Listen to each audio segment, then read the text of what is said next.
তো good morning guys, আরও একটা নতুন ব্লগে তোমাদের সবাইকে ওয়েলকাম। তো এখন এই প্রায় 10:15 মতন বাজে, এখন কাজে বেরিয়ে যাচ্ছি এবার। তো চলো আজকে ব্লগটা আবার স্টার্ট করি এখান থেকে।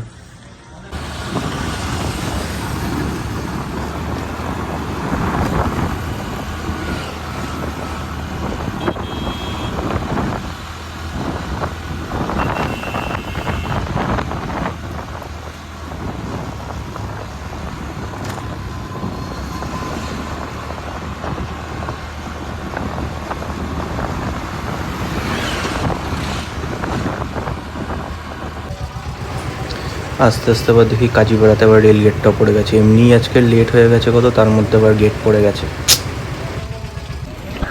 তো যাই হোক, তো তারপর আজকে রবীন্দ্রের দোকানটাও বন্ধ ছিল, তো পাশে ওই কাকার দোকানে একটু এসে বসলাম, একটু চা খেলাম।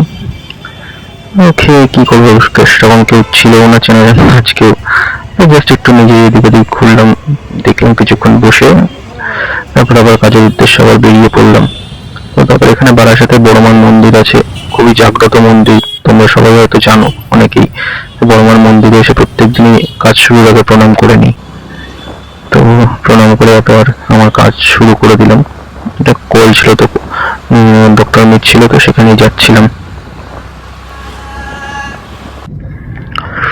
তো তারপরে সকালের পর দুপুরের দিকে এই একটা বৃষ্টি বৃষ্টি ওয়েদার, ওই জন্য তারপর আমার সাথে আজকে স্যারেরাও ছিলেন, তো তার জন্য গাড়ি করেই তারপর কাজ করা হয়েছে বৃষ্টির ওয়েদারের জন্যই।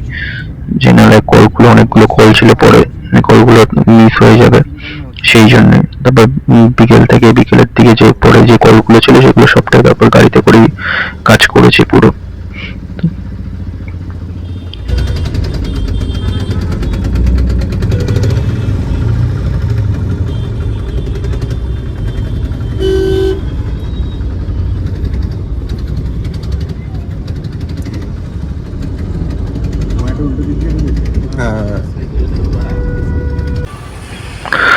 বৃষ্টির কথা বলতে বলতে এই সময় তখন দাঁড়িয়েছিলাম মধ্যমগ্রামে, তখন থেকে ঝিরঝির করে বৃষ্টি অলরেডি শুরু হয়ে গেছে।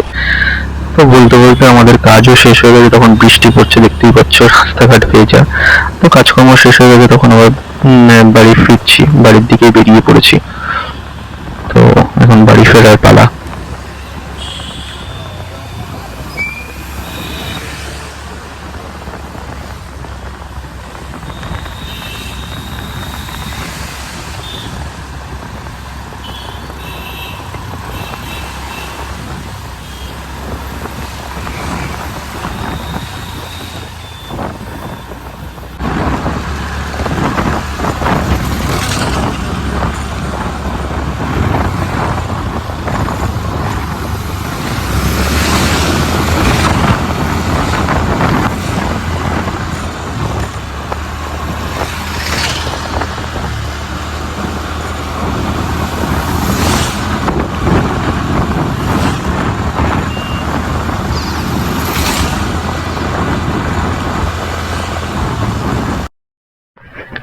তো বাড়ি আসতে আসতে বাবা আমাকে হুট করে ফোন করলো যে মার চোখে কি নাকি পড়েছে, পড়ে চোখে প্রচন্ড জ্বালা যন্ত্রণা করছে, তুই শিগগির আগে বাড়ি আয়।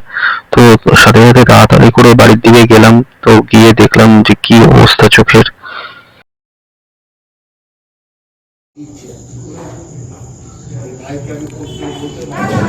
চোখটা টানো। তো গাইজ এখন রাত্রে প্রায় 10:15 বাজে। এই কাজের থেকে এখন সবে বাড়ি আসলাম। তো আজকে সেভাবে ব্লগ করতেও পারিনি, সারাদিন দুপুরের পর থেকে বৃষ্টি বৃষ্টি হচ্ছিলো, তারপর কাজকর্মও ছিল।